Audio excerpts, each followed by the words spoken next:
Hello बच्चों, तो स्वागत है आपका पीडब्ल्यू ओनली आईएएस पे। और हम लोग बात कर रहे हैं मॉडर्न इंडियन हिस्ट्री की, और हमारा सोर्स यहाँ पे है spectrum.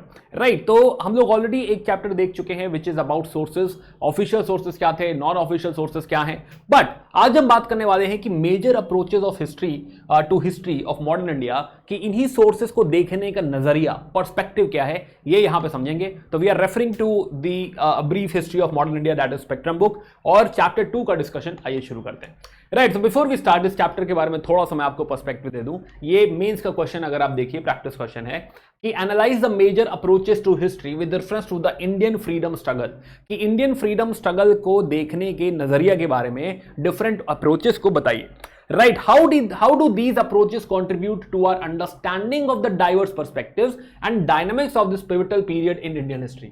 Illustrate your answer with relevant examples. कि हाँ भाई, कैसे जो है ये जो अप्रोचेस हैं हमें डिफरेंट पर्सपेक्टिव प्रोवाइड करता है अबाउट दी मॉडर्न इंडिया, इसको हमें बताना है। राइट है ना। तो ये जैसे कि आपने लास्ट जो है वीडियो में आपने बताया है कि हाँ मैंने सारे कमेंट्स पढ़े and really good, you are going good. Right है ना। और जो है आंसर्स देखे मैंने आपके दोनों ही सीरीज में, एक और सीरीज इसकी पैरेलल चल रही है which is ancient India R S Sharma. Right, दोनों ही सीरीज में आप लोग कमेंट्स कर रहे हो और मैं आंसर्स आपके देखता हूँ, विच इज गुड है ना। यह कीप गोइंग और मेहनत करते रहिए, है ना, यही हमें डेस्टिनेशन तक लेके जाएगा। तो hi, Abhishek Srivastava, core faculty PW only IAS. Right, मैं आपको हिस्ट्री और कल्चर पढ़ाता हूँ, मैं पिछले 8 सालों से पढ़ा रहा हूँ। और आइए बात यहाँ पे शुरू करते हैं, बाकी आप मेरे बारे में यहाँ से पढ़ सकते हैं। खैर, तो यहां पे जो हम अप्रोचेस की बात करेंगे, पर्सपेक्टिव्स की बात करेंगे, तो we will be talking about colonial approach क्या है। राइट, कॉलोनियल होता क्या है, नेशनलिस्ट अप्रोच क्या है, देन हम बात करेंगे जो है मार्क्सिस्ट अप्रोच, सबाल्टर्न अप्रोच। ये 4 पहले वाले मेन हैं, और उसके बाद 4 और पर्सपेक्टिव हैं जो हम डिस्कस करेंगे, which is communalist, Cambridge, liberal and feminist. Now this sounds very technical, लगता है कि बहुत बड़ी लिस्ट है, बट ये बहुत ही सिंपल सा टॉपिक है। And here I take liberty to give you macro view, कि हाँ पूरा जो मॉडर्न इंडिया है, फ्रीडम स्ट्रगल है, उसका थोड़ा मैक्रो व्यू, यानी हमारा अप्रोच, हमारा पर्सपेक्टिव टुवर्ड जो हिस्ट्री होने वाला है इस पूरी तैयारी में, उसको भी हम लोग आज इसी वीडियो में डिस्कस करेंगे। खैर, तो बात करते हैं सबसे पहले हिस्टोरियोग्राफी की। तो हम लोग जो लास्ट डिस्कशन कर रहे थे, हमने बात करी थी कि भाई सोर्सेज जो होते हैं ऑफिशियल हो सकता है, नॉन ऑफिशियल हो सकता है। और ऑफिशियल सोर्सेज में हम लोगों ने एक एग्जांपल दिया था कि भाई कोई फाइल है and this file is about school setup. Right, school setup. और इस स्कूल सेटअप में हम बात कर रहे हैं कि भाई जो है बजट क्या लगेगा, करिकुलम क्या होगा, फीस क्या रखेंगे, कितने स्कूल सेटअप करने हैं। राइट, ऐसी बातें इन फाइल्स पे होती है, लोकेशन एंड ऑल। तो टेक्निकली इस फाइल में कोई इमोशन नहीं है। राइट है ना। This is just a source, department ने अपने काम की सहूलियत के लिए ऐसी कोई फाइल लिखी थी, लेकिन इसको देखने का नजरिया अलग अलग हो सकता है। अब यही फाइल अगर लेट से कोई अंग्रेज देखे, कॉलोनियल हिस्टोरियन देखे, ब्रिटिश हिस्टोरियन, बताता हूं कॉलोनियल क्या है, बट कोई अगर ब्रिटिश हिस्टोरियन देखे, ब्रैकेट में लिख दे रहा हूं कॉलोनियल, डिस्कस करते हैं कि क्या है। राइट, कॉलोनियल, तो ये देखेगा, ये कहेगा कि भाई वाह, ईस्ट इंडिया कंपनी या ब्रिटेन जब हमारे ऊपर शासन कर रहा है, रूल कर रहा है, तो देखो एजुकेशन पे ध्यान दे रहा है। क्या भाई, बहुत बढ़िया बात है। राइट, कि अपनी जिम्मेदारी कितनी जो है शिद्दत के साथ निभा रहा है, स्कूल का सेटअप करवा रहा है, हम लोग को पढ़ाने की कोशिश कर रहा है, सिविलाइज बनाने की कोशिश कर रहा है, ग्रेट है ना, गुड जॉब। वहीं अगर हम एक अपने नेशनलिस्ट लीडर का व्यू देखें कि हमारा कोई हिस्टोरियन है, कोई नेशनलिस्ट भारतीय हिस्टोरियन है, राइट, भारतीय लीडर है, राइटर है, वो क्या देखेगा, वो कहेगा अच्छा साहब ये बताइए कि भाई आप इसमें क्या पढ़ाने वाले, करिकुलम क्या है, क्या ये अंग्रेजी करिकुलम है, क्या ये वेस्टर्न एजुकेशन ही देने वाले हैं। तो भाई हमारे देश का जो ट्रेडिशनल कल्चर है, ज्ञान है, वो उसका क्या हुआ, वो कौन पढ़ाएगा। यानी आप अपने ज्ञान को हमारे यहां थोपना चाहते हैं, आप हमारे कल्चर पे अपने कल्चर को थोपना चाहते हैं। राइट, प्लस ये बताइए बजट कितना स्पेंड कर रहे हैं इसमें। राइट, बजट बहुत कम स्पेंड कर रहे हैं, क्या बस 1 लाख रुपए स्पेंड कर रहे हैं। इसका मतलब क्या आप मासेस को पढ़ाएंगे, सारे बच्चों को पढ़ाएंगे, नहीं, खाली आप शायद अमीरों के बच्चों को पढ़ाना चाहते, एलाइट क्लास को पढ़ाना चाहते, रिच लोगों को पढ़ाना चाहते हैं आप। राइट, तो नेशनलिस्ट कहेगा कि ना भैया इसमें तो बहुत सारा इशू है, क्या ही तारीफ कर रहे थे आप। वहीं हो सकता है एक और व्यू जो है अगर हम लें for example feminist view. Right, वो इसी फाइल को दूसरे एंगल से देखेगी, वो कहेंगे कि भाई ये बताइए कि जो बच्चे आपके यहां पढ़ रहे हैं इसमें पहली बात फीमेल कितने हैं, बच्चियां कितनी है, इसमें गर्ल्स कितनी है। राइट, प्लस इसका लोकेशन क्या है, राइट। ये जो लोकेशन है ये क्या है? अगर आप कहिए कि ये जो लोकेशन है ये डिस्ट्रिक्ट है, राइट, तो क्या भारतीय घरों की लड़कियां भेजी जाएंगी डिस्ट्रिक्ट में कि हाँ अब घर से इतनी दूर जाइए और डिस्ट्रिक्ट में पढ़ाई करिए? तो ये अगर इतना दूर है तो क्या ये फीमेल्स को केटर कर रहा है? राइट, ये सवाल उठता है। दूसरी बात, फीमेल इस स्कूल में फीमेल के लिए फैसिलिटीज क्या है?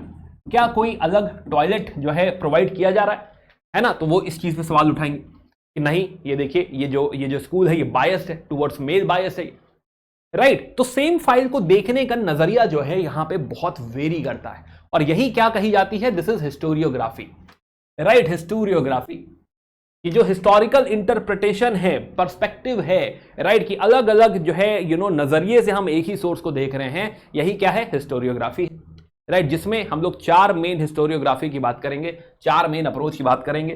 पहली अप्रोच की बात करेंगे विच इज कॉलोनियल, समझते हैं क्या है, दूसरा नेशनलिस्ट, तीसरा मार्क्सिस्ट और चौथा सबाल्टन, राइट। ये 4 मेन अप्रोच है, सबसे ज्यादा इंपॉर्टेंट इन चारों का डिस्कशन।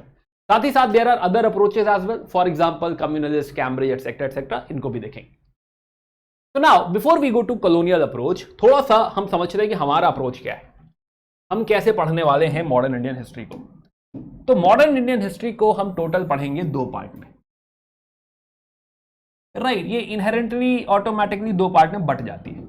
कहानी शुरू करेंगे हम लोग इस पूरी मॉडर्न इंडिया सीरीज की बात कर रहा हूं मैं, खाली इस चैप्टर की बात नहीं कर रहा। इस पूरी सीरीज को हम कैसे पढ़ने वाले हैं, हमारा अप्रोच क्या होने वाला है, क्योंकि यहीं पर डिस्कस कर लेते हैं कि हमारा अप्रोच क्या है, व्यू क्या है, राइट। तो now we will start the story at 1707,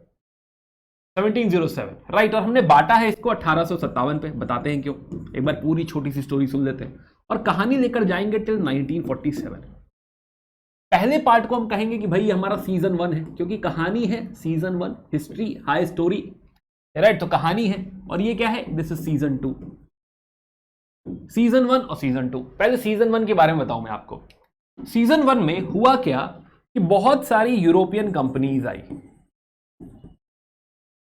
ये आई थी हमारे यहां व्यापार करने, स्टार्टिंग फ्रॉम पोर्चुगीज, और ये कहानी शुरू हो गई थी इवन मिडाइवल इंडिया में इन 1498, राइट। यहां से भी 200 साल पहले 1498 में कहानी शुरू हो गई। पहले पोर्चुगीज आए, इन्होंने व्यापार किया, राइट। फिर उसके बाद डच आए, फिर उसके बाद अंग्रेज आ गए, English, which is east India company, private company है, राइट। और चौथे नंबर पे आ गए फ्रेंच, फ्रांस, राइट। और पहले ये लोग ट्रेड करने आए थे, बट 1757 तक आते आते हमने समझा कि सबसे पहले तो ये लोग आपस में लड़ झगड़ लेंगे, और यहां पे पोर्चुगीज थोड़ा किनारे हो जाएंगे, साइड लाइन हो जाएंगे, डच अपना साउथ ईस्ट एशिया चले जाएंगे, फ्रेंच हार जाएंगे, राइट। और उसके बाद जो सबसे स्ट्रॉन्ग कंपनी बच जाएगी, जिसका अस्तित्व रह जाएगा इंडिया में प्रॉपरली पावर के साथ, वो है ईस्ट इंडिया कंपनी, राइट। और ईस्ट इंडिया कंपनी देखेगी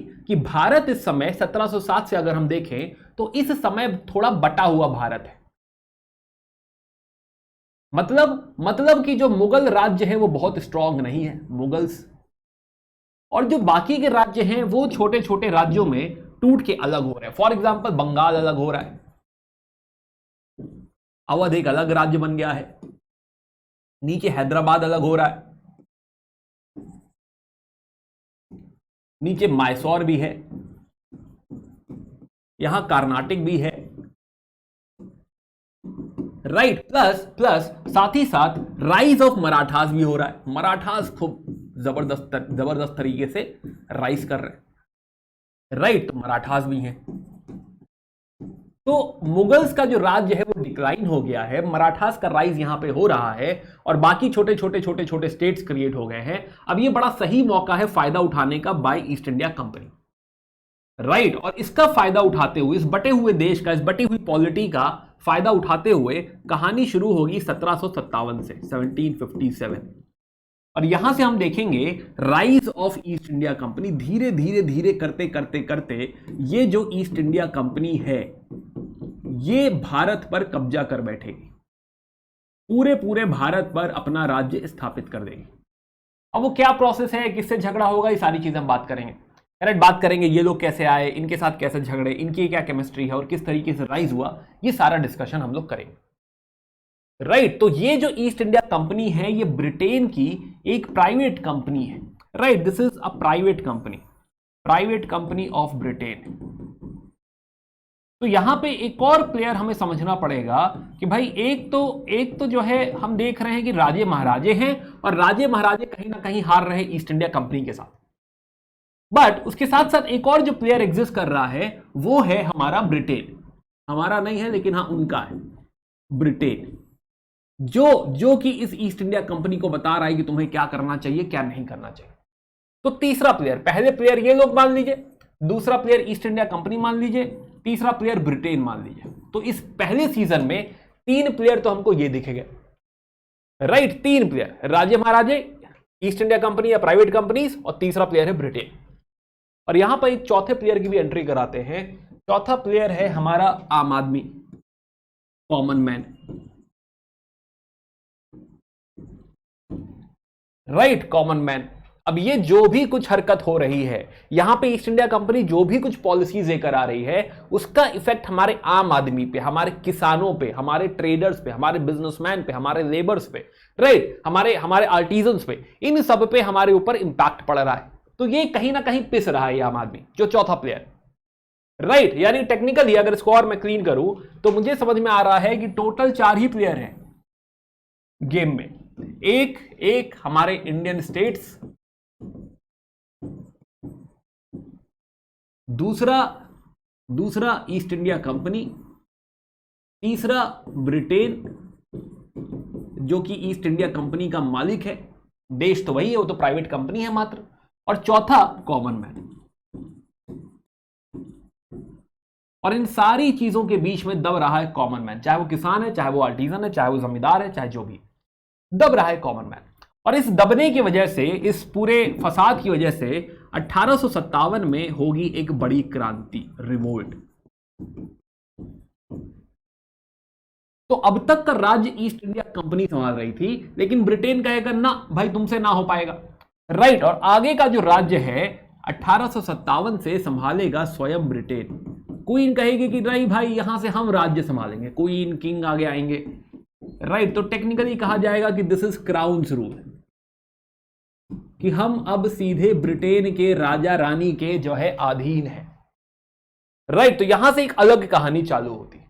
नाउ एक और बात हमें समझनी पड़ेगी कि 1857 तक आते आते ये इंडियन स्टेट्स पावरफुल नहीं रह गए, इनमें कोई पावर नहीं है। यानी कि अगर हमें 1947 में फ्रीडम चाहिए तो दारोमदार सिर्फ और सिर्फ, है ना, सीजन 2 में अगर आप देखिए तो सीजन 2 में दारोमदार सिर्फ और सिर्फ आम आदमी के ऊपर है, कॉमन मैन के ऊपर है। यानी अगर आजादी चाहिए तो इस कॉमन मैन को जागना पड़ेगा, इस कॉमन मैन को लड़ना पड़ेगा, क्योंकि अब गेम में 2 ही लोग हैं, कॉमन मैन और ब्रिटेन। तो season 2 is technically between common man and Britain, that's it. और कॉमन मैन को जगना पड़ेगा। सबसे पहले हम देखेंगे कि इस कॉमन मैन को जग के सबसे पहले तो जो सोशल इश्यूज हैं कॉमन मैन के, उसको सॉल्व करना पड़ेगा। और फिर होगी पॉलिटिकल अवेकनिंग। पॉलिटिकली हम जागेंगे, हमें समझ में आएगा कि भाई ये जो रूल है गलत रूल है, राइट। हमें अपने ही देश पे राज्य करने का हक नहीं है, ये तो गलत है, right. We need to do something, we need to fight this, हमें अंग्रेजों से लड़ना पड़ेगा।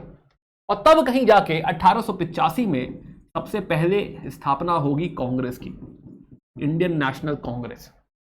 और इसमें हम लोग 3 बड़ी कोशिशें करेंगे। पहले लीडर्स होंगे 1905 तक, जो लीडर्स हैं जो इस लड़ाई को आगे बढ़ाएंगे उन्हें कहा जाता है मॉडरेट्स, जिसमें आते हैं गोखले, राइट। देन 1905 से 1919 तक की जो लीडरशिप है इन्हें कहा जाता है एक्सट्रीमिस्ट, जिसमें बड़े लीडर हैं स्वयं तिलक, राइट। और फिर बाकी का जो एरा है गांधी जी का, गांधी। और इस तरीके से ये आम आदमी जगेगा, राइट। ये आम आदमी जो अभी आम लग रहा है ये धीरे धीरे धीरे धीरे खास बनेगा, और यहां पर कहीं जाकर हम आजादी पा पाएंगे, right. So this is how we will go head. तो हाँ, तो एक सीजन 1 है जिसमें 4 प्लेयर दिखते हैं, सीजन 2 है जिसमें 2 ही प्लेयर दिखते हैं, और कॉमन मैन के जगने की कहानी है कि हाँ वो किस तरीके से स्ट्रगल करके आजादी पाएगा, है ना, फ्रीडम स्ट्रगल। तो टेक्निकली अगर लिटरली देखें तो फ्रीडम स्ट्रगल यहीं पे है, राइट। कि ना फ्रीडम की जो लड़ाई है, फ्रीडम की जो दरकार है वो हमें यहां पे देखने को मिलेगी। खैर, तो इस तरीके से हम ये पूरी मॉडर्न इंडिया पढ़ने वाले हैं, राइट। यही प्लान है कि एक एक स्टोरी, एक एक एलिमेंट पढ़ते चलेंगे कि हाँ ये राजे महाराजे कौन है, राइट, ये लड़ाई कौन है, कहाँ से आई है, राइट, ये rise of east India company कैसे हरा हरा के हो रहा है, राइट, ब्रिटेन किस तरह डोमिनेट कर रहा है, ऐसी कौन सी पॉलिसीज हैं जो कॉमन मैन को दबा रही हैं। और फिर हम सीजन 2 में आएंगे और ये सारे एलिमेंट समझेंगे कि सोशल अवेकनिंग क्या है, पॉलिटिकल अवेकनिंग क्या है, इंडियन नेशनल कांग्रेस, और फिर तीनों लीडरशिप, एंड देन फाइनली आजादी। तो this is how we will go head about whole modern India. अब आते हैं वापस नाउ। सो हम बात कर रहे हैं अप्रोचेस की, कि इसी कहानी को देखने का, ये कहानी हमारे देखने का तरीका कुछ और है। भाई हम लोग जो है आज जो देख रहे हैं, हम मोस्टली नेशनलिस्ट व्यू से देख रहे हैं, राइट। हम इसे अपना फ्रीडम स्ट्रगल मानते हैं कि हाँ हमने किस तरीके से आजादी पाई, हम गुलाम थे अंग्रेजों के, राइट, जो कि किसी भी तरह से जस्टिफाइड नहीं था, which is close to nationalist view, right. But इसी चीज को देखने के, इसी पूरी कहानी को समझने के कई सारे तरीके हैं, राइट। पहला तरीका समझते हैं, पहला तरीका which is your colonial view या फिर इंपीरियलिस्ट व्यू। आइए इस पे आते हैं। तो पहला अप्रोच जो है which is colonial view, right. Multiple approaches हैं, पहले की बात करते हैं कॉलोनियल। तो व्हाट इज कॉलोनियल? तो अगेन पहली बात तो हम ब्रिटेन के अधीन हैं, हम धीरे धीरे क्या होने वाले हैं, ब्रिटेन के अधीन होने वाले हैं। जब भी ऐसा होता है कि किसी देश के ऊपर कोई फॉरेन कंट्री रूल करती है, तो जब भी फॉरेन रूल होता है तो उसे कहा जाता है कि भाई कैसा रूल है, ये इंपीरियल रूल है, किसी विदेशी का रूल है, या फिर कहा जाता है कि भाई ये तो इंपीरियलिज्म है, राइट। तो it is more like a political philosophy कि हाँ भाई पॉलिटिकली हम लोग इनके अधीन हैं, इन हमारे ऊपर इनका राज्य चलता है, तो दिस इज इंपीरियल रूल। ये तो एक बात हो गई इंपीरियलिज्म। दूसरी बात करते हैं कोलोनियलिज्म, कॉलोनी, कि भाई अगर लेट से हम ब्रिटेन की कॉलोनी है तो टेक्निकली उन्होंने हमें दबाकर अपनी क्या बना दिया, कॉलोनी बना दिया, कॉलोनी। तो हम भी इनकी कॉलोनी है, बाकी भी जो कंट्रीज हैं, for example south east Asia में इनकी कंट्रीज हैं, इनके नीचे दबी हुई हैं, तो वो भी इनकी कॉलोनी है, राइट। बर्मा इनकी कॉलोनी है।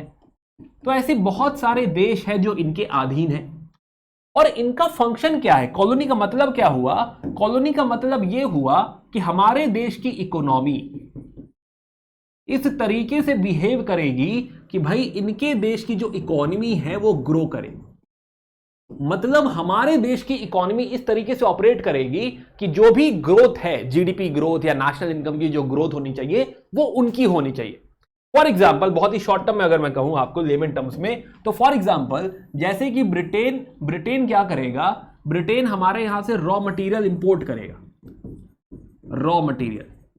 और अगर आपने इकोनॉमी पढ़ी है तो आप समझते हैं कि raw material is not something जो हमें एक्सपोर्ट करना चाहिए, बट हमसे जबरदस्ती कराया जाएगा, कहेगा नहीं तुम अपना कॉटन दो हमको, राइट, अपना कॉटन तुम हमको दो, इंडिगो तुम हमको दो, राइट, हमको जूट दे दो। तो टेक्निकली हमारा रॉ मटेरियल वो लेके जाएंगे बहुत सस्ते दाम में, हमको उसके भी ठीक से पैसे नहीं देंगे, और फिर उसकी प्रोसेसिंग करके हमको फिनिश गुड बेचेंगे। तो अपने ही रॉ मटेरियल का, जिसे हमने 5 रुपए का बेचा है यहाँ पे, है ना, या 50 पैसे का बेचा है, हम यहाँ 50 रुपए में खरीदेंगे उसे। समझ रहे हैं आप? तो हमारा ही नुकसान है, हमारे ही प्रोडक्ट को प्रोसेस करके हमें ही मार्केट बना दिया, राइट। तो इस तरीके से क्या हो रहा है कि हमारी इकोनॉमी ग्रो नहीं कर रही, हमारी इकोनॉमी टेक्निकली डिक्लाइन कर रही है, राइट। इनफैक्ट हमारा पैसा वो ऐसा चूस के ले जा रहे हैं, अपने यहां ले जा रहे हैं, और उनकी जो इकोनॉमी है वो ग्रो कर रही है। तो हम क्या हो गए, हम इनकी कॉलोनी हो गए, राइट, है ना। इससे क्या बन गए, हम इनकी कॉलोनी बन गए। बट अभी भी बात पूरी नहीं हुई, राइट, कि कॉलोनियलिज्म जो है यही प्रोसेस कॉलोनियलिज्म है, बट वो इकोनॉमी तक रुकेगा नहीं। उनको पता है कि हम ऐसा करेंगे तो ये देश कहीं ना कहीं रिवोल्ट कर देगा, राइट। तो खाली इकोनॉमी को दबाकर नहीं होगा, इनके ऊपर पॉलिटिकल कंट्रोल भी बना के रखना पड़ेगा। तो हमारी पॉलिटी भी उनके अधीन रहेगी, हम उनके हिसाब से काम करेंगे, राइट। देन उनको रियलाइज होगा कि ऐसा जबरदस्ती गला दबा के काम नहीं करा पाएंगे, तो टेक्निकली इनका कल्चर भी दबा दो, तो हमको इंग्लिश सिखा दो, हमको वेस्टर्न कल्चर सिखा दो। तो उससे क्या होगा कि हमारी जो कल्चर है वो भी दब जाएगा।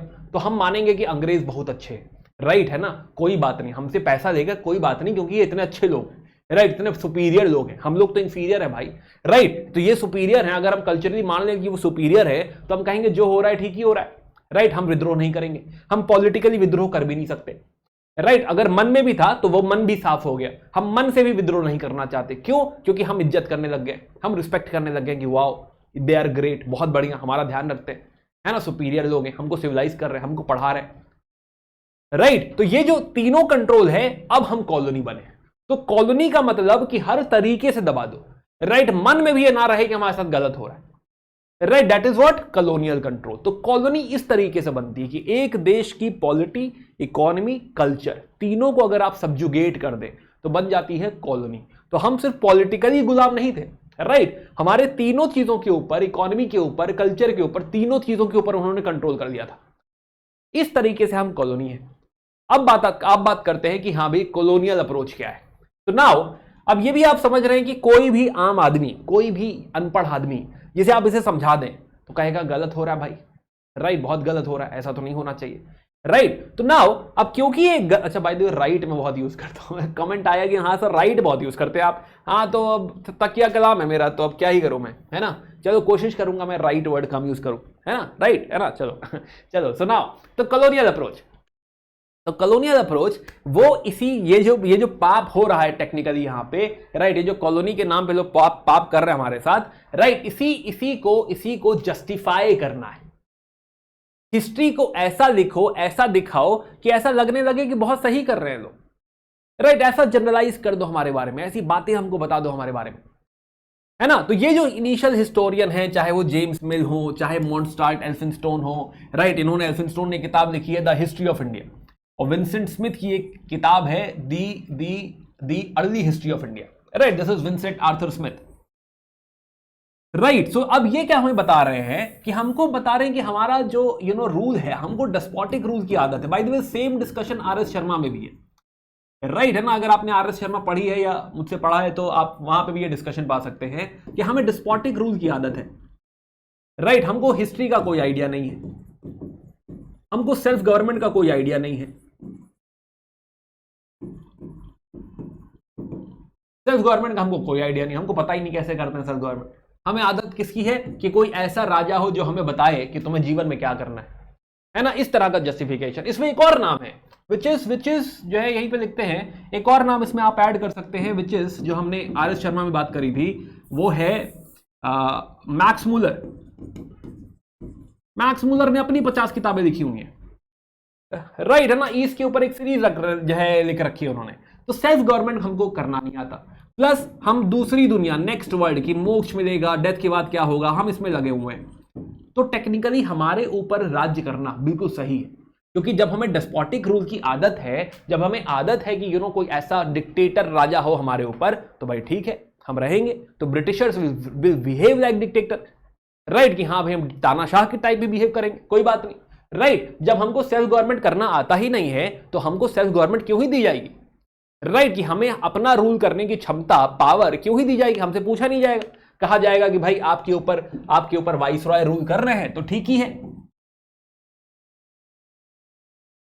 बात समझ आ रही है कि अगर आपके ऊपर वाइसरॉय रूल कर रहा है तो ठीक है, अच्छी बात है ना। अच्छा बाय द वे अगेन मैंने पहले भी कहा था कि हाँ प्लीज डू मेक टाइमलाइंस, ये जो मैं लिख रहा हूं इसके नोट्स लेते चलिए, राइट, है ना, इसको टीवी की तरह मत देखिए, मूवी नहीं है ना, जो है क्योंकि वीडियो के बाद भी you should have notes, you should have short mind maps and all. अब जैसे मैं अभी अपने माइंड मैप्स बना लेता हूँ कि हाँ जो है ऐसा किसी को भी याद नहीं रहती ना सारी बातें, तो जरूरी है कि आप भी जो है रिवाइज करें।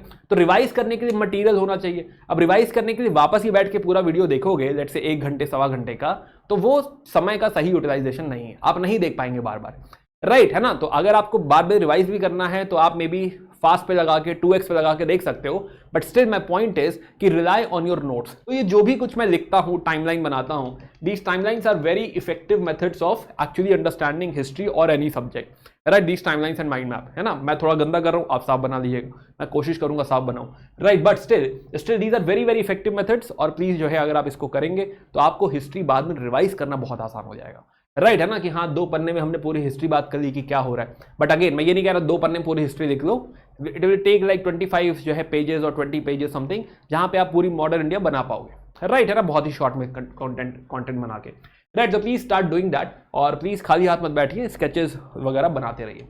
खैर, तो हम बात कर रहे हैं कि भाई ये जो जेम्स मिल, एल्फिंस्टन वगैरह है, ये लोग इसको जस्टिफाई कर रहे हैं कि हमारे ऊपर जो राज्य हो रहा है वो सही राज्य है, बिल्कुल सही राज्य, कोई दिक्कत की बात नहीं, राइट है ना, कि अगर हमें सेल्फ गवर्नमेंट करना नहीं आता तो ठीक है भाई, वाइसरॉय को बिठा दो, ये हमें रूल कर लेगा, तो लेट ब्रिटिशर्स रूल, हमें पावर ही मत दो, अगर इंडियंस को पावर कहीं से दो ही मत, it is okay, it is fine, ऐसी बातें कर रहे लोग।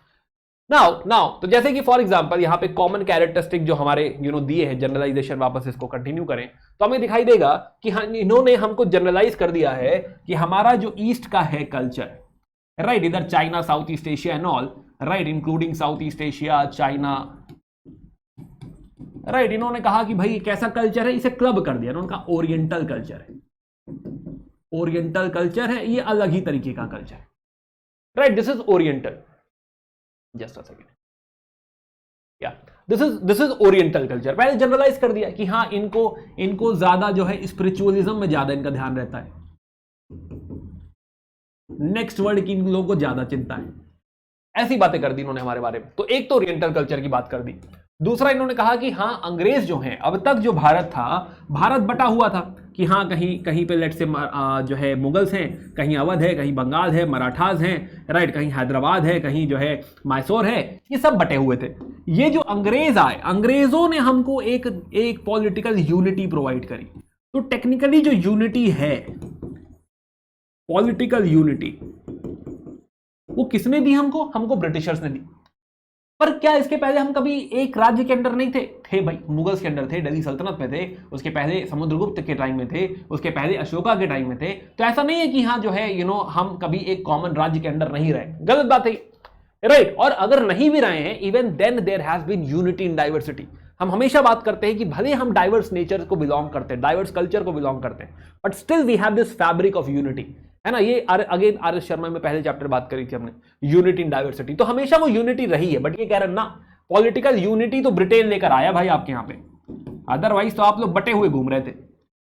प्लस और ये क्या कह रहे हैं, और ये कह रहे हैं कि भाई सोशल डार्विनिज्म, कि अंग्रेज जो हैं, ब्रिटिशर्स जो हैं, टेक्निकली सुपीरियर हैं, दे आर सुपीरियर, राइट। और टेक्निकली हम कैसे, हम तो बारबैरिक है भाई, गंवार आदमी है, जंगली है हम, राइट, बारबैरिक है। और ये जो लोग हैं, ये हमको क्या करेंगे, हमको सिविलाइज करेंगे, ये उनके ऊपर जिम्मेदारी है। तो कहेंगे कि ये तो व्हाइट मैन्स बर्डन है, अंग्रेजों के कंधे के ऊपर, अंग्रेजों के कंधे के ऊपर क्या है, ये बर्डन है भाई, व्हाइट मैन्स बर्डन, ऐसा कहेंगे हमारे बारे में, राइट है ना। तो इस तरह की थ्योरीज, व्हाइट मैन्स बर्डन वगैरह लेकर आएंगे और कहेंगे कि ये पूरी दुनिया सुधारनी है, हमें पूरी दुनिया में ऑर्डर लेकर आना है। तो खाली यहां पे नहीं, बहुत सारी ऐसी कॉलोनी क्रिएट करनी है और पूरी दुनिया में ये ऑर्डर लेकर आना है। तो टेक्निकली पूरी दुनिया ही सॉल्व करनी है हमको। तो इसी को कहा जाएगा पैक्स ब्रिटानिका, मतलब पूरे दुनिया पे ब्रिटेन का राज्य, एक ही राज्य, राइट, ब्रिटेन। जैसे कि पैक्स रोमाना, जैसे कभी रोम का जो है नाम उठा था, रोम एक बड़ी एम्पायर क्रिएट हुई थी, वैसे ये कहते हैं कि नहीं, रोम नहीं, ब्रिटेन, तो ब्रिटेन का राज्य होना चाहिए। तो इस तरह का जो अप्रोच है, this is coming from your जो है कॉलोनियलिस्ट अप्रोच, कि जो कॉलोनियल राइटर हैं वो इस तरीके से इन बातों को, कि हमारे साथ जो भी कुछ हो रहा है, राइट, हम जो कॉलोनी बने हुए हैं, ये सब जस्टिफाइड है, it is okay, it is fine, right. So now तो this was the colonialist approach. अब दूसरी अप्रोच की तरफ बढ़ते हैं कि हमारे जो नेशनलिस्ट लीडर हैं वो इसी बात को रिफ्यूट करेंगे, वो कहेंगे नहीं, राइट, गलत कह रहे हैं भाई आप। तो नाउ तो नेशनलिस्ट अप्रोच पे आते हैं। नेशनलिस्ट अप्रोच,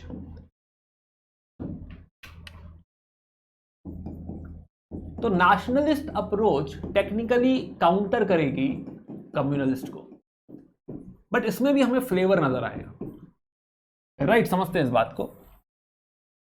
देखो हिस्ट्री जो है,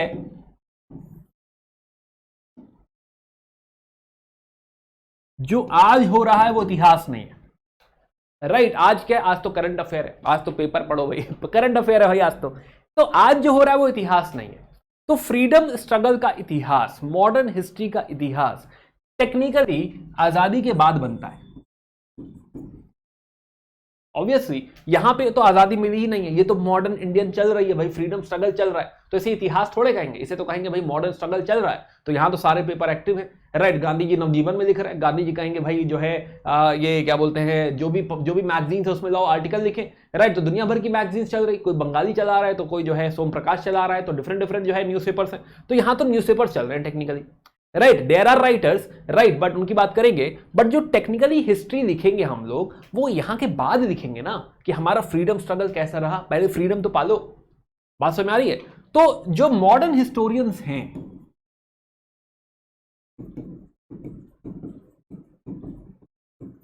राइट, तो 1947 के बाद, क्योंकि अब ये घट चुका है, तो उसके बाद हमें हिस्टोरियंस दिखेंगे, जैसे कि RC Majumdar, who will observe all this, जो कुछ हुआ है, और उसके ऊपर फिर कहानी लिखेंगे। तो एक तो राइटिंग देखो ये है आरसी मजूमदार, इसमें एक और नाम लिखते हैं ताराचंद।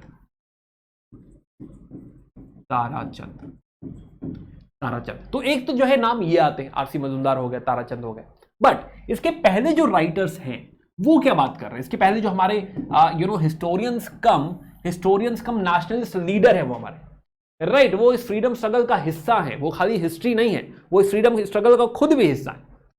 तो यहां पर जो हिस्ट्री लिखी जा रही है, जो बात हो रही है, वो या तो एंशिएंट इंडिया पे कमेंट्री हो रही है, एंशिएंट इंडिया, राइट, या तो उसको ग्लोरीफाई किया जा रहा है, उसकी बात करी जा रही है कि हाँ भाई एक कालिदास हुआ करते थे और उन्होंने अभिज्ञान शकुंतलम लिखी है, उन्होंने ऋतु संहारा लिखी है, उन्होंने जो है मेघदूतम लिखी है, तो इतने बढ़िया जो है उन्होंने एपिक्स लिखे हुए, राइट, है ना। गुप्ता पीरियड की बात हो रही है कि हाँ भाई वो गोल्डन पीरियड हुआ करता था, या अशोक की बात हो रही है, तो यहां पे हमें एंशिएंट इंडिया पे कमेंट्री दिखेगी, प्लस मिडाइवल इंडिया पे कमेंट्री दिखेगी, राइट। प्लस एडिशनली यहां पर जो स्पेशली कुछ लीडर्स का जो कंट्रीब्यूशन है वो ये है कि दे विल शो अस ये जो अंग्रेज आए हैं 1757 से, ये जो हमारे ऊपर राज्य करना इन्होंने चालू किया है, जो हम कह रहे हैं कि हाँ rise of east India company और फिर क्राउन रूल चल रहा है, राइट, इसकी वजह से हमारी जो इकोनॉमी गिरी है, इसको साइंटिफिकली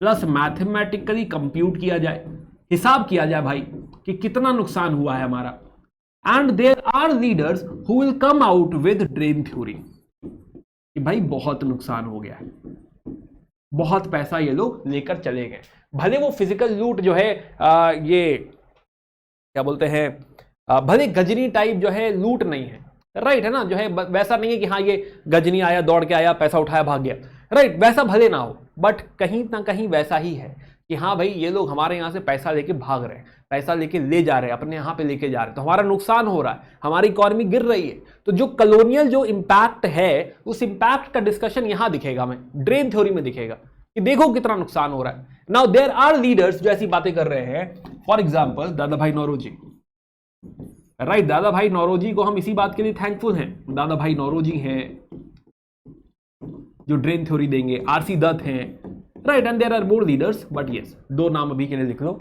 दादा भाई नौरोजी एंड आरसी दत्त। ये फिर आएंगे जब हम बात करेंगे मॉडरेट लीडर्स की, Dadabhai Naoroji is one of the very very important leader, right, तो फिर से आएंगे, फिर बात करेंगे उनकी, राइट, तो ड्रेन थ्योरी पता चलेगी। प्लस यहां पे बहुत सारे जो हमारे लीडर्स हैं वो अपनी कहानियां लिख रहे हैं, वो लिख रहे हैं कि हाँ उनका एक्सपीरियंस यहाँ पे ओवरऑल कैसा रहा, राइट, इन दी एंड। तो फॉर एग्जाम्पल हमें गांधी जी का अकाउंट मिलेगा, हमें नेहरू जी का अकाउंट मिलेगा, हमें पताबी सीताराम मैया जी का अकाउंट मिलेगा, right. So there are multiple accounts जो कि यहां पे घटित हो रहा है, उसको एकदम जो है हू बहू हमको बयां करेंगे, राइट। तो ये हिस्टोरियन, और क्योंकि ये नेशनलिस्ट लीडर्स हैं, इसी फ्रीडम स्ट्रगल का पार्ट है, तो ये जो व्यू होगा ये कहीं ना कहीं निगेट करेगा कॉलोनियल अप्रोच को, राइट, कि नहीं जो है वो जो कह रहे हैं वो गलत है। और स्पेशली एंशिएंट इंडिया वाली जो डिस्कवरीज हैं वो हमको कई सारी चीजें बताती हैं कि हाँ भाई हमको तो पहले भी सेल्फ गवर्नमेंट आता था, हम पहले भी अपने ऊपर रूल कर रहे थे, ऐसा नहीं कि डिस्पोटिक रहा हो, हमको हमारे यहाँ पहले भी रिपब्लिक्स हुआ करते थे एंशिएंट इंडिया में। तो जो हमारे बारे में जनरलाइजेशन था, राइट, इनफैक्ट हिस्ट्री भी हमारी बहुत सारी किताबें हैं जो हिस्ट्री लिखती हैं। फॉर एग्जांपल जो पुराण है, पुराण में डायनेस्टीज का जिक्र है, राइट, राजा तरंगनी में पूरा पूरा डायनेस्टी बताई गई है कि कश्मीर में किस तरीके से जो है ये राज्य हुए हैं। तो ऐसा नहीं है कि हमारे यहां हिस्ट्री नहीं लिखी गई।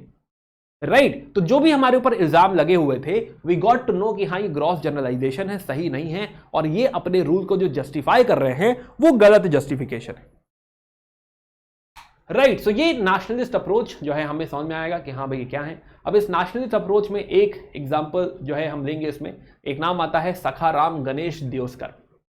राइट है ना, इसको थोड़ा सा और डीप समझते हैं, रीजन भी है इसको डीप जाने का। तो Sakharam Ganesh Deuskar, now there are more leaders like RG Pradhan, AC Majumdar, Jawaharlal Nehru, इन्होंने बताया, हमें अकाउंट्स दिए हैं जिससे हमने समझी ये बात। बट सखाराम गणेश देओस्कर, इन्होंने किताब लिखी है देशेर कथा। देशेर कथा, आइए समझते हैं इसको। नाउ तो सखाराम जी एक्चुअली मराठी हैं। सखाराम देओस्कर हैं मराठी, बट वो रह रहे हैं बंगाल में। तो मराठी फैमिली को बिलोंग करते हैं, बर ब्रॉट अप इन बंगाल, यहां पे हैं सखाराम। राइट, और प्लस यहां पे एक न्यूज़पेपर है हितवादी, इसके एडिटर भी हैं। नाउ अब इन्होंने किताब लिखी which is very famous, called as Desher Katha. देशेर कथा, देशेर कथा ये 1904 में इन्होंने पब्लिश करी, और 1905 में बंगाल में होता है, ऐसे तो पूरे भारत में होता है बट बंगाल से शुरू होता है स्वदेशी मूवमेंट। पढ़ेंगे इसको, स्वदेशी मूवमेंट। राइट, तो स्वदेशी मूवमेंट। नाउ स्वदेशी मूवमेंट, तो अभी जो किताब है ये कहीं ना कहीं ये किताब इस स्वदेशी मूवमेंट को बहुत ज्यादा इंस्पायर करती है। राइट, ये किताब पढ़ी जाएगी, इस किताब का जिक्र होगा, इस किताब के ऊपर गाने लिखे जाएंगे। राइट है ना, इस किताब के ये नाटक वगैरह बनाए जाएंगे। तो this is how this book has actually played a very very important role. Right, इस किताब ने काफी जरूरी यू कैन से रोल निभाया है इन स्वदेशी मूवमेंट। राइट है ना, प्लस एक और बात समझो, अब एक और बात मैं लॉजिक पे छोड़ता हूं। Right, so this is happening, this is जो है सखाराम देओस्कर। अब यहां पे एक और इवेंट की बात मैं कर रहा हूं विच इज 1907।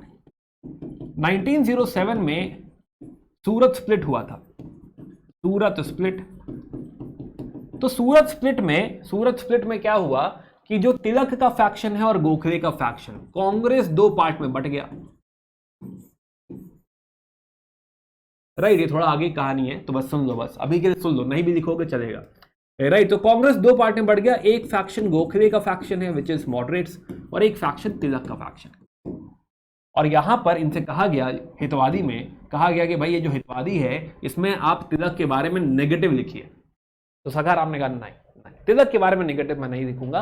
आप मुझे निकालना चाहें एज एडिटर, आपको लग रहा है कि हाँ मैं सही नहीं कर रहा हूं, तो आप मुझे निकाल दीजिए, कोई बात नहीं, लेकिन जो है मैं तिलक जी के बारे में अगेंस्ट में नहीं लिख सकता। राइट, और फाइनली सखाराम जी को यहां से निकाल दिया गया, but after some time he was brought back कि नहीं भाई आप ही संभालिए, कोई बात नहीं। राइट, बट यस, तो overall the person who is himself Marathi but who is living in Bengal, right, born and brought up in Bengal, right, तो overall his contribution again is remarkable। और प्लस उनकी जो बुक है देशेर कथा, ये कहीं ना कहीं जो है इंपॉर्टेंट रोल प्ले कर रही है इस देश की फिलॉसफी को बिल्ड करने में, नेशनलिज्म की बात को बिल्ड करने में। और 1904 की ये किताब बात करती है स्वराज्य की, राइट, स्वराज्य की बात करती है ना, तो ये भी एक इंपॉर्टेंट कॉन्ट्रीब्यूशन है कि this book talks about Swaraj. तो औरोबिंदो घोष कहते हैं कि हाँ, जो पहला पर्सन है, जो पहला लीडर है जो स्वराज की बात कर रहा है, आजादी की बात कर रहा है, सेल्फ गवर्नमेंट की बात कर रहा है, वो है सखाराम।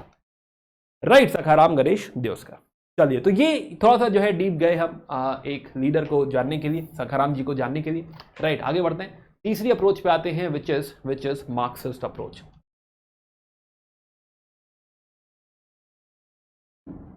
नाउ तो हम लोगों ने एक बात करी, हम अप्रोचेस की बात कर रहे हैं, approaches to modern India.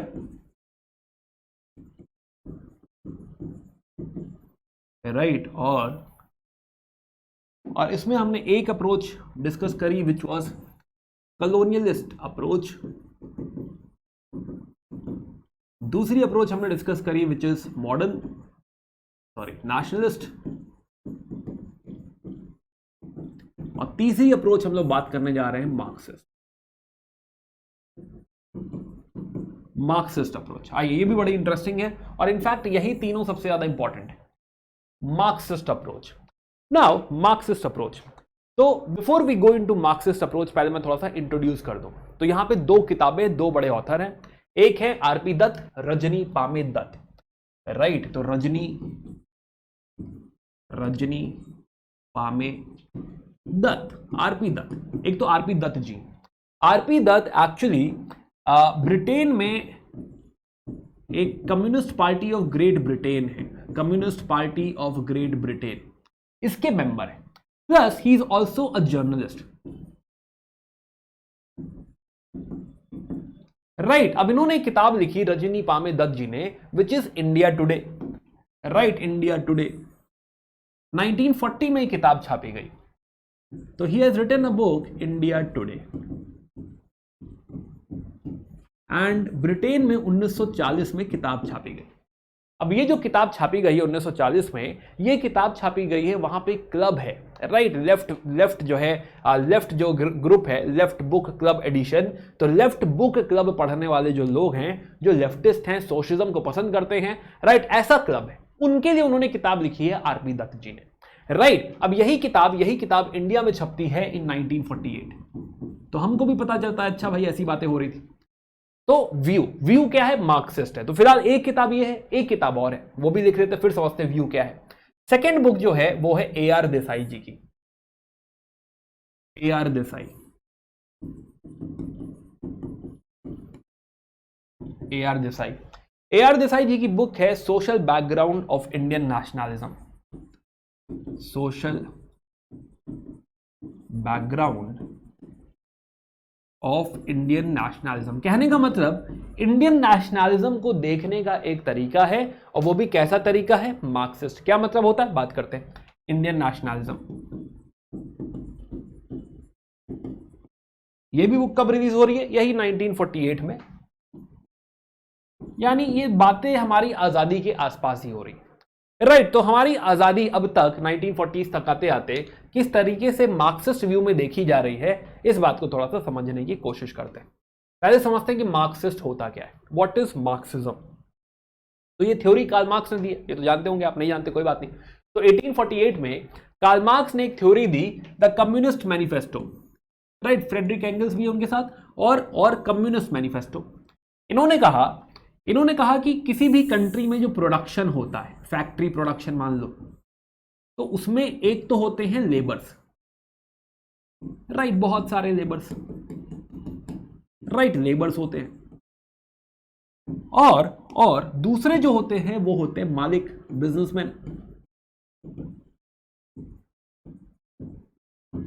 Right. तो दो ग्रुप होता है किसी भी देश में, एक तो बिजनेस ओनर जो है वो, और दूसरा जो है लेबर।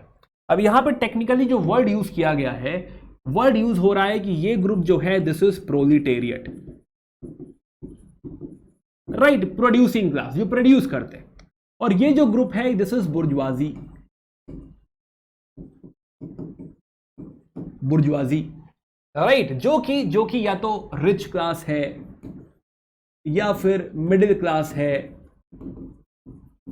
जो कि इस कैपिटलिस्ट सिस्टम से, इस तरह के प्रोडक्शन सिस्टम से बेनिफिट हो रहा है। तो बेनिफिट इन्हीं के पास जा रहा है, क्योंकि सारा प्रॉफिट यही लोग कमा रहे हैं, राइट। लेबर को कुछ मिल रहा है, लेबर को खाली अपनी तनख्वाह मिलती है, राइट, और उसे कुछ नहीं मिल रहा। जबकि जो भी प्रोडक्शन हो रहा है सोसाइटी में, हमारी इकोनॉमी में, वो प्रोडक्शन कर रहा है लेबर, बट उसका कोई हक है उस प्रोडक्शन के ऊपर, उसका हक कुछ भी नहीं है। तो मार्क्सिस्ट अप्रोच ये कहता है, कार्ल मार्क्स ये कहते हैं कि टेक्निकली इट इज प्रोलिटेरियट जो ये इकोनॉमी रन कर रहा है। तो टेक्निकली जो इकोनॉमी में चलना चाहिए वो प्रोलिटेरियट की, यानी लेबर की डिक्टेटरशिप चलनी चाहिए, राइट। तो लोगों की चलनी चाहिए, आम आदमी की चलनी चाहिए, राइट। जो रिच क्लास है, जो बिजनेस क्लास है, not them, they should not be having a lot of power. उनके पास सारा कंट्रोल, सारी पावर, सारी शक्ति नहीं होनी चाहिए। इट शुड बी, सारी शक्ति कहां होनी चाहिए, लेबर्स के पास होनी चाहिए, प्रोलिटेरियट के पास होनी चाहिए। तो there is internal conflict, right. किसी भी देश में इस तरह का एक कॉन्फ्लिक्ट है, स्पेशली कैसे देश में, कैपिटलिस्ट देश में, जहां पे ऐसा होता है, जहां पे कोई बिजनेसमैन है जो अलाउड है कि हाँ वो एक फैक्ट्री सेटअप कर ले, लेबर्स को हायर कर ले। तो वहां पे ऐसा होगा कि कहीं ना कहीं ये जो लेबर्स हैं, लेबर्स का एक्सप्लॉइटेशन हो रहा होगा, इनसे मैक्सिमम लेबर एक्सट्रैक्ट करने की, वो भी बहुत सस्ते में, कोशिश करी जा रही होगी। और यही कॉन्फ्लिक्ट का कारण है। इस बात को पहले थोड़ा सा डाइजेस्ट करिए, राइट, कि मार्क्सिज्म क्या बात कर रहा है। तो अब इसका जो रिपरकशन है वो सोसाइटी पे भी है, इसका रिपरकशन इकोनॉमी पे भी है, और इसका रिपरकशन पॉलिटी पे भी है। तीनों ही एंगल इस बात से डिफाइन होते हैं। तो मार्क्सिस्ट जो बात कह रहा है, मार्क्सिज्म जो बात कह रहा है, इट इज अबाउट कि चलनी किसकी चाहिए, चलनी चाहिए प्रोलिटेरिएट की, राइट। तो इसीलिए सोशलिज्म में माना गया है कि जो मीन्स ऑफ प्रोडक्शन होना चाहिए, जो फैक्ट्री होती है, फैक्ट्री लोगों की होती है, लेबर्स को बिलोंग करती, या फिर लोगों को बिलोंग करती, सरकार को बिलोंग करती। नाउ अब इस व्यू के हिसाब से, इस व्यू के हिसाब से अगर हम समझें तो यहां पर जब हम कहते हैं, वापस आए जरा, जब हम कहते हैं कि भाई ये जो लड़ाई है, वापस अपने मैक्रो व्यू पे चलते हैं, राइट, कि जब हम लड़ाई की बात कर रहे हैं और कह रहे हैं कि भाई ये कॉमन मैन है, ये जो कॉमन मैन की हम बात कर रहे हैं, ये कॉमन मैन हमने जनरलाइज कर दिया कि कॉमन मैन है। कह रहे हैं ना ना ना ना ना, ऐसे जनरलाइज मत करो साहब। क्या करो, समझो इस बात को कि ये लड़ाई सारे कॉमन मैन की नहीं है, राइट। इसमें भी आपको दिखेगा कि कोई तो बुर्जुआजी है, राइट, कोई तो बुर्जुआजी है, कोई इसी में आपको दिखाई देगा क्या है, प्रोलिटेरिएट है। और दोनों की लड़ाई सेम नहीं है साहब, राइट। प्रोलिटेरिएट में आप समझिए तो किसान है, आर्टिजन है, लेबर है, इनकी जिंदगी अलग है, इनकी लड़ाई अलग है, राइट। और बुर्जुआजी जो है, जैसे कि कांग्रेस की लीडरशिप मान लीजिए, तो बुर्जुआजी जो है, बुर्जुआजी एलाइट क्लास है भाई, रिच क्लास है, जमींदार है, फैक्ट्री ओनर है, बिजनेस ओनर है, इनकी लड़ाई अलग है। तो दोनों को मिक्स मत करिए सर। कॉमन मैन जो है यहां पे जो क्विट इंडिया मूवमेंट में हमको, या फिर ऐसा समझो, अभी क्विट इंडिया मूवमेंट छोड़ो, बट ऐसा समझो कि जो अंत में मूवमेंट दिखाई देगा उसमें प्रोलिटेरिएट डोमिनेट कर रहा होगा। स्टार्टिंग का जो मूवमेंट होगा यहां पे इंडियन नेशनल कांग्रेस में, जमींदार डोमिनेट कर रहे होंगे। तो ये पूरी लड़ाई एक नहीं है, इसको कॉमन मैन मत कह दो इतनी आराम से। हालांकि बात हम ये समझेंगे, बाद में हम जो है इसको फेज आउट करेंगे, बट अभी के लिए समझो कि हाँ, जो मार्क्सिस्ट अप्रोच है वो इस बात पे फोकस कर रहा है कि ये जो लड़ाई है इसमें कॉमन मैन की स्ट्रगल को भी समझिए साहब, राइट, है ना। इस तरीके से इसको भी जो है समझिए। And then most important thing कि ये यहां पर इंटरनल कॉन्फ्लिक्ट है। इतना आसान नहीं है कि सब अंग्रेजों के खिलाफ हो गए, यहां पे इंटरनल कॉन्फ्लिक्ट है। लेबर और फैक्ट्री ओनर में नहीं बन रही है, पीजेंट और जमींदार में नहीं बन रही है, राइट, आर्टिजन और ट्रेडर में नहीं बन रही है, राइट। तो ये इंटरनल कॉन्फ्लिक्ट भी नोटिस करो। इतना सिंपल नहीं है कि नेशनलिज्म में सब लोग एक साथ हो गए। तो ये जो देखने होता है ये कंप्लीटली गलत भी नहीं है, राइट। हम समझेंगे कि हाँ भाई, हम बात करेंगे पार्टिसिपेशन की कि किसका पार्टिसिपेशन है किसका नहीं है, तो ये बात सिरे से गलत भी नहीं है। तो कम से कम हमें एक पर्सपेक्टिव मिलेगा देखने का कि हाँ, ये नहीं सोचा था यार, कॉमन मैन तो लिख दिया था, ये नहीं सोचा था कि बांटना भी चाहिए।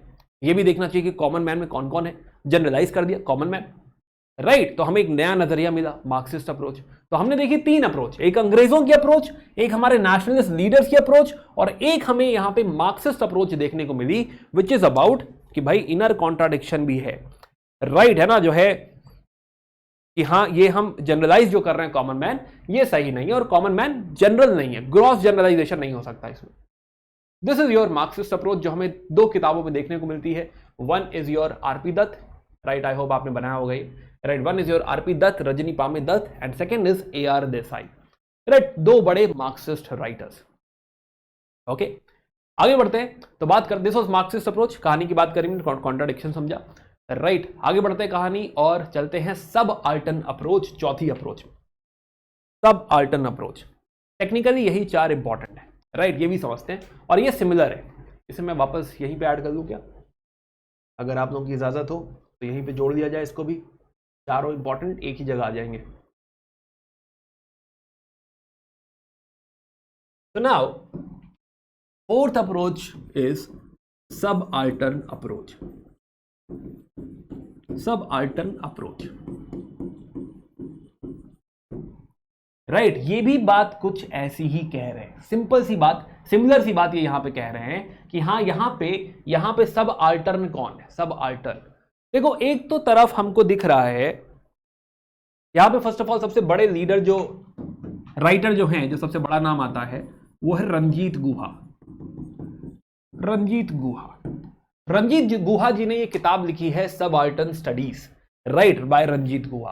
और इन्होंने इस बात पे फोकस किया है कि देखिए जब हम बात करते हैं गांधी जी का अकाउंट, नेहरू का अकाउंट, पतावी सीतारामैया का अकाउंट, राइट, हम बात करते हैं ऑफिशियल सोर्सेस की कि सरकार क्या कह रही है, तो कहीं ना कहीं इन बातों में जो आम जनता कह रही है, राइट, जो आम जनता फील कर रही है कि हाँ इस मोमेंट में क्या करना चाहिए, उनका जो दर्द है, दुख है, राइट, कि किसान क्या फील करता है, ये सारी बातें तो गायब है, राइट। भाई वो तो गांधी जी का व्यू है कि किसान क्या फील कर रहा है, बट किसान क्या फील कर रहा है किससे पूछोगे, राइट। ये बातें हमारी राइटिंग में कहां से आएंगी, अंडरस्टूड। तो ये वो बात कहना चाहते हैं कि जो सब अल्टर्न है, मतलब कि जो फॉलोअर है, जो अपर क्लास नहीं है, जो लोअर क्लास है, राइट, है ना, कि जो लोअर क्लास है उसके ऊपर क्या इंपैक्ट पड़ रहा है, जो फॉलोअर है उसके ऊपर क्या इंपैक्ट पड़ रहा है, वो कहां पे, उसकी बात कौन करेगा, राइट। तो यहां पर जो वो बात कहते हैं सबाल्टर्न अप्रोच में कि जो नेशनलिज्म है, let me right again,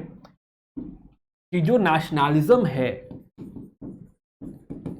nationalism, right, ये एक्सप्लॉइटेटिव भी है, थोड़ा सा नेगेटिव साइड जा रही है, राइट, कि थोड़ा सा एक्सप्लॉइटेटिव भी है।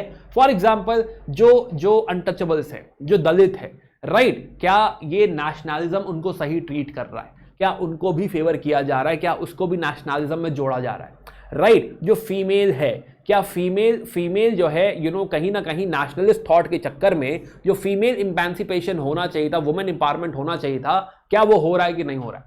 एंड मोस्ट इंपॉर्टेंटली जो वो बात कहते हैं कि हमारा जो नेशनल मूवमेंट है, ये बात नोट कर सकते हो आप कि हमारा जो नेशनल मूवमेंट है इसमें दो थ्रेड है, एक आम आदमी सबाल्टर्न,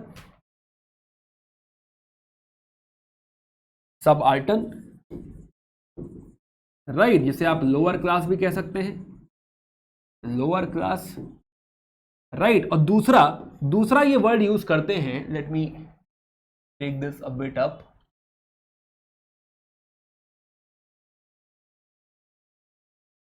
हाँ ठीक है, हाँ, दूसरा जो वर्ड ये यूज करते हैं वो यूज करते हैं कि भाई नेशनलिस्ट मूवमेंट एक तो सब आल्टर्न लोअर क्लास, एक तो इन लोगों की लड़ाई हो गई, राइट, है ना, लोअर क्लास की लड़ाई चल रही है, और दूसरी जो लड़ाई चल रही है वो है बोगस कह रहे हैं, बोगस नेशनलिस्ट लीडर, जिनको आप लोग नेशनलिस्ट लीडर कहते रहते हैं, राइट, एक उनकी फर्जी लड़ाई है।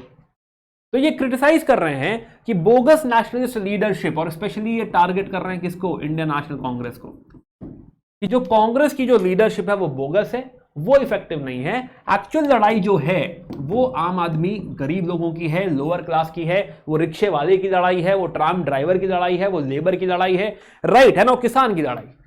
तो फाइनली जब तक क्विट इंडिया मूवमेंट नहीं होगा, जब तक ये किसान, labour, tram driver, taxi driver, जब तक ये नहीं उतरेंगे लड़ाई में, जब तक ये जो है जाके पैरेलल सरकार जो है क्रिएट नहीं करेंगे, जब तक ये मास मूवमेंट का हिस्सा नहीं बनेंगे, या मास मूवमेंट जब तक क्रिएट नहीं होगा एंड में जाके 42 में, 1942 में, तो 1942 का क्विट इंडिया मूवमेंट सबसे बड़ा एग्जाम्पल है।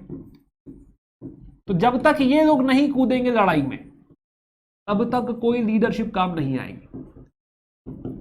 तो क्विट इंडिया मूवमेंट 1942, राइट, है ना, ये सबसे बड़ा एग्जाम्पल है कि हाँ यही जो सबाल्टर्न है, ये जो बिल्कुल गरीब जनता है, आम जनता है, लोअर क्लास है, जब तक ये नहीं जुटेगी तब तक ये मिडिल क्लास, अपर क्लास कुछ नहीं कर पाएगी। तो सबाल्टर्न टेक्निकली बात करता है लोअर क्लास की, मिडिल क्लास हटा दो, अपर क्लास हटा दो, राइट, कि उसके बाद जो क्लास है लड़ाई का हिस्सा वो है, जो लड़ाई है, जो फ्रीडम स्ट्रगल है, वो उनका फ्रीडम स्ट्रगल है। This is the thought process of subaltern approach of Ranajit Guha. तो चार तो देखो ये मेन अप्रोचेस थी, राइट। अब उसके बाद चार अप्रोचेस की और बात करते हैं, right, these are main. I hope यहां तक आप साथ में थे मेरे, राइट। अब इसके आगे कहानी थोड़ी सी और आगे बढ़ाते, कम्युनलिस्ट अप्रोच की बात करते हैं। Communalist approach, now communalist approach,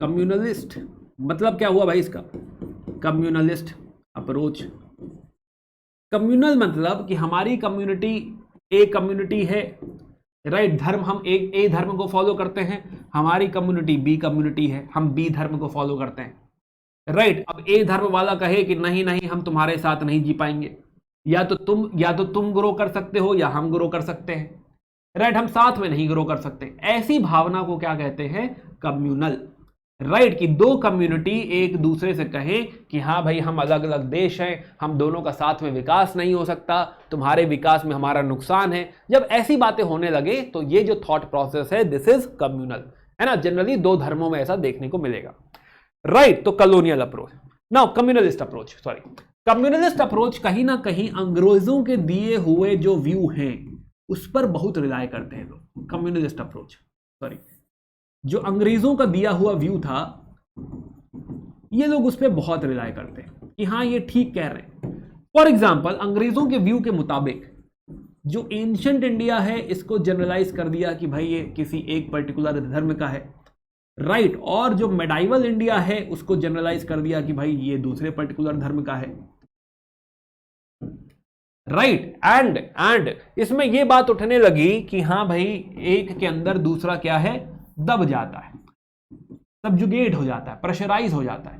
तो यहां पे क्या करने लगे ये लोग? नफरत की भावना फैलाने लगे, राइट। नफरत की भावना फैलाते फैलाते धीरे धीरे क्या करें? इसको जस्टिफाई करने लग गए कि हाँ भाई होता है, भाई ऐसा सही में होता है।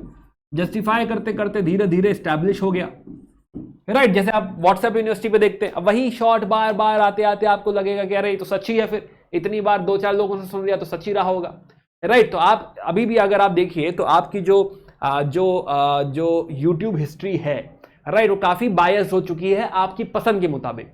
आप जो सुनना चाहते हैं ना, जो आपका थॉट प्रोसेस है वो इसी को और ज्यादा बोल्स्टर कर रही है, राइट। अगर आप सुनना चाहते हैं कि नहीं ये दोनों लिबरल हैं, दोनों मित्र हैं, दोनों भाई बंधु हैं, तो आपको वही वाले शॉर्ट्स आने लगेंगे क्योंकि आप उसी में रुकते हैं। तो हिस्ट्री ने, ये यूट्यूब ने पकड़ लिया कि आपको ये पसंद है वो दिखाएगा। अगर आपको दोनों में दुश्मनी वाले जो है शॉर्ट्स में मजा आता है, राइट, आप डिबेट सुनना चाहते हैं, हाँ, तो आपको वो वाले शॉर्ट्स आने लगेंगे, हाँ भाई और डिबेट सुनो, राइट। तो कुछ वैसा ही कि जब ये यही बात बार बार दोहराने लगते हैं तो लोग उसी को सच मान लेते हैं। तो यही नफरत क्या हो जाती है? एकदम स्टैब्लिश हो जाती है, हाँ भाई है ही है, इससे तो दिक्कत होनी ही होनी है, राइट। और फिर इसका पॉलिटिकल यूज करने लगते हैं। और ऐसा ही हुआ फ्रीडम स्ट्रगल में, पॉलिटिकल एजेंडा बना देते हैं। और इसका भुगतान हमने क्या देखा? Partition, right. हमें आधा देश जो है, आधा नहीं लेकिन हाँ देश दे के हमें एक पार्ट ऑफ द कंट्री हमें लूज करना पड़ा, राइट। तो पार्टीशन। अब ये जो राइटिंग है, this writing is technically your communalist approach, right, है ना। ऐसी भी आपको बहुत सारी राइटिंग दिखेंगी, बट हम स्टैंडर्ड ऐसी कोई राइटिंग की बात नहीं कर रहे कि किसी ने ऐसा किया हो, बट हाँ इस तरह की हिस्टीरियोग्राफी क्या बहुत सारी टेक्स्ट बुक, बहुत सारे आर्टिकल्स में हमको देखने को मिलेगा, यस हमको देखने को मिलेगा, राइट। This is one approach. Similarly there are more approaches like Cambridge school, right. छोटी छोटी अप्रोचेस, बस खत्म करते हैं इसको। तो कैम्ब्रिज स्कूल क्या कहता है? कैम्ब्रिज स्कूल कहता है कि साहब जो है ये जो हो रहा था, ये पूरे जो फ्रीडम स्ट्रगल में हो रहा था, इसमें एक्चुअली जो भारतीय हैं, भारतीय अंग्रेजों से प्रॉफिट चाहते थे, पावर चाहते थे। तो उनकी जो लड़ाई है कि हमको और रिफॉर्म दे दो, हमको और पावर दे दो, हमको और लेजिस्लेचर में, पार्लियामेंट में सीटें दे दो, तो ये लोग सिर्फ प्रॉफिट और पावर के लिए लड़ रहे थे। तो ये नेशनल स्ट्रगल जो है, इसे नेशनल मत कहो, राइट, है ना। ये इसमें कोई नेशनल जैसा कुछ भी नहीं है, right. It is more like कि हाँ अपने स्वार्थ, अपने जो है फायदे के लिए इस तरह की स्ट्रगल को बढ़ावा दिया गया था, ये स्ट्रगल हो रही थी।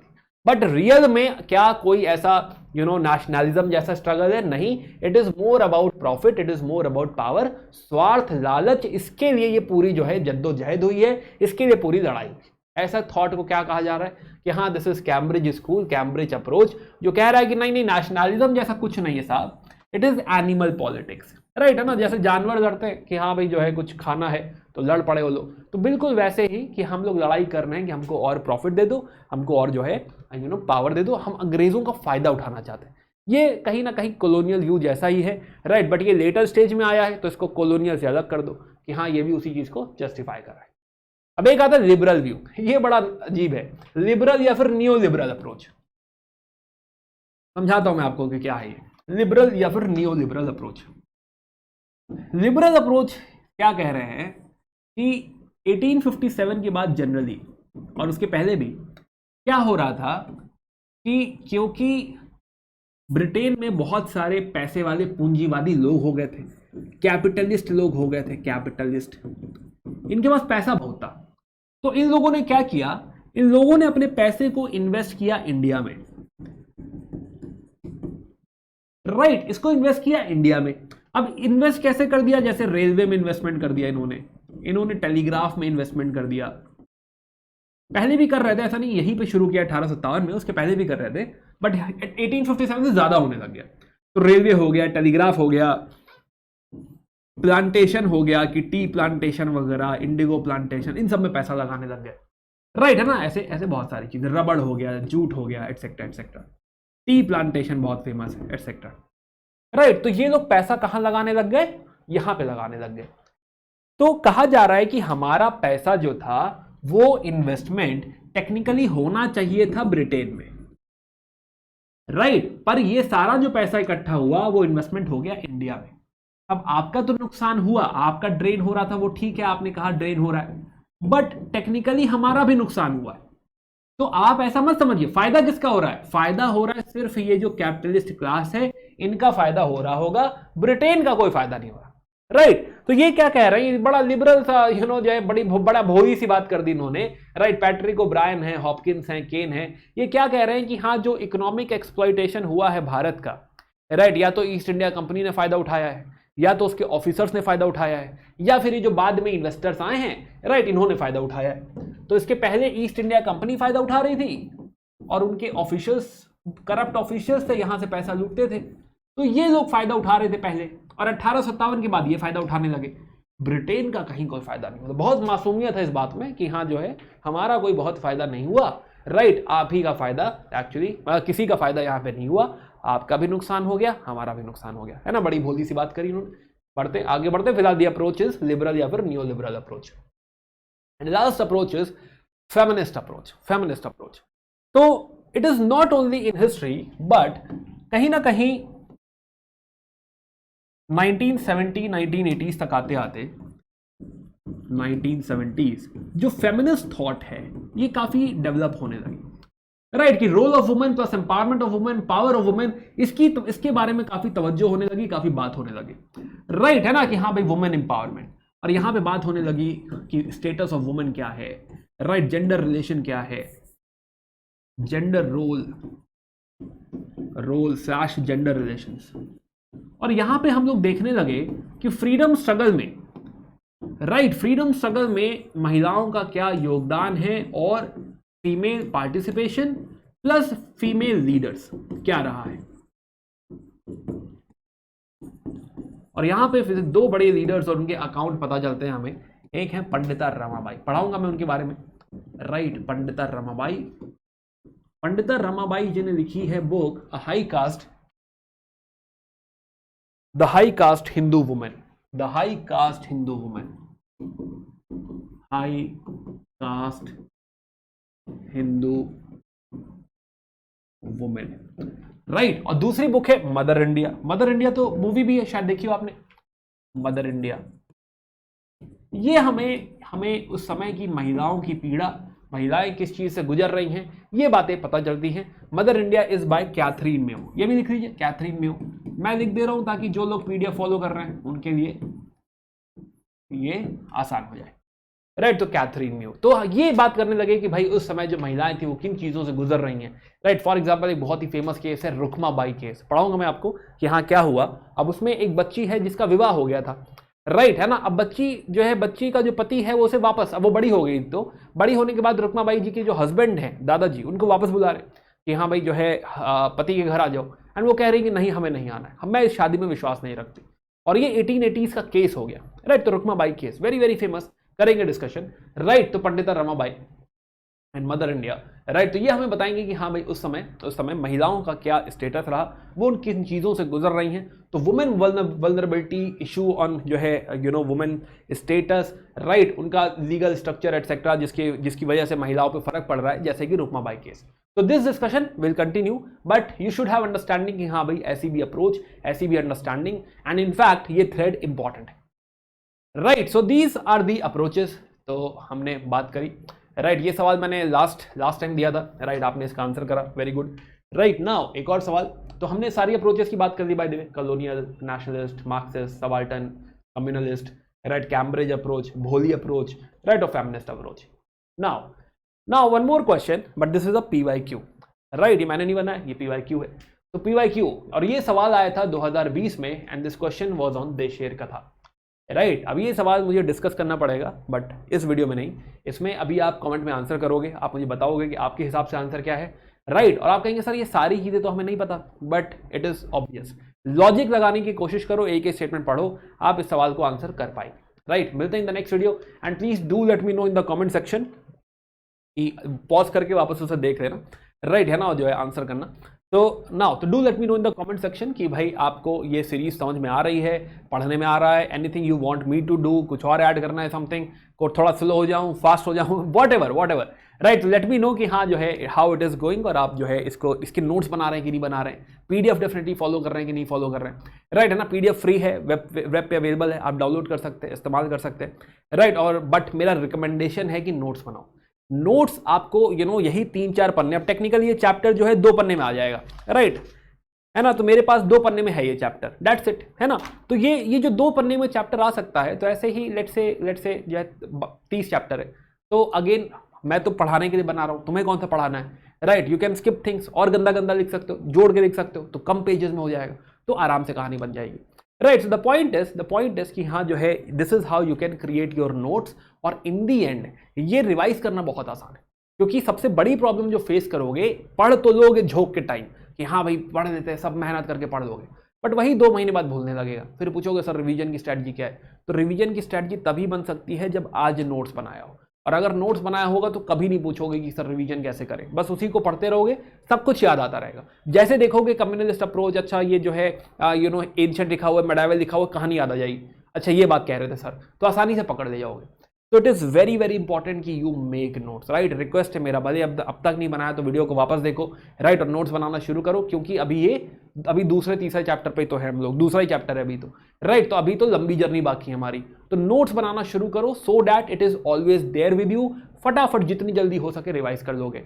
इनिशियली रिवाइज करने में पूरी मॉडर्न इंडिया आपको लगेंगे 10 घंटे, बट मे बी कई रिवीजन के बाद आप आधे 1 घंटे में, 2 घंटे में पूरी मॉडर्न इंडिया रिवाइज कर बैठेंगे via these mind maps, right, है ना। बहुत हेल्पफुल होता है ये, प्लीज डू दैट। चलिए, तो यहाँ पे विदा देता हूं मैं आपसे, और मिलते हैं in the next session, right. But do let me know all the answer, दोनों आंसर, प्रीलिम्स का भी आंसर और पीछे एक मेंस का आंसर पूछा था, राइट। तो दोनों का एटलीस्ट समरी दे दो, ब्रॉड पॉइंट्स दे दो, जरूरी नहीं पूरा लिखो, बहुत अच्छी बात है, राइट। लेकिन जो है हाँ जितना भी आप लिख सकते हैं आप कोशिश करिए। बाकी मैं राइट पे वर्क कर रहा हूँ, राइट जो है कोशिश करूंगा कि जल्दी से हटे, बट अब वो तकिया कलाम हो चुका है दोस्तों। तो जो है बाकी मिलते हैं in the next session, bye bye, take care, good day.